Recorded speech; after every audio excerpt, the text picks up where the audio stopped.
خلي بالك اوعي تغلطي الغلطه دي. انا اول ما شفت الغساله دي اتحمست قوي ان انا اجيبها، ومع اول استخدام للاسف اتصدمت من اللي حصل، لان المطبخ كله اتغرق ميه. وطبعا دي كانت غلطتي انا، لان انا حطيت كميه ميه كبيره قوي، قللت الميه وحطيت فوط المطبخ مع شويه مسحوق صغيرين. عايزه اقول لكم الفوط طلعت بتنور. شايفين الميه عامله ازاي اصلا؟ دي بقى هدوم عز الدين كان فيها بقعه رخمه كده، البقعه اختفت حرفيا. ده مكان بقى صرف الميه، ومعاه كمان الخرطوم ده.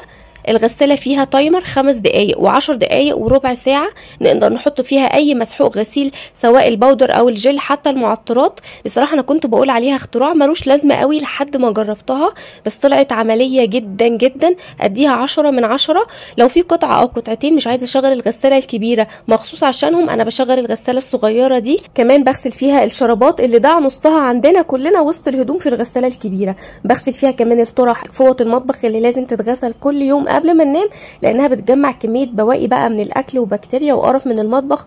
حتى غسيل الفاكهه والخضار بغسلهم فيها. الغساله بتشتغل بالكهرباء، بيجي معاها الفيشه دي. الغساله صغيره وخفيفه. الغساله دي بقت خلاص الرفيقه بتاعتي في المصايف والرحلات، عشان خاطر هدوم عز الدين، ومناسبه جدا بقى للناس اللي طالعه عمره وحج وعايزه حاجه معاها تغسل لهم الهدوم، وفي نفس الوقت يكون حجمها صغير، لانها ما بتاخدش اي مكان في التخزين وبتتقفل بالشكل ده.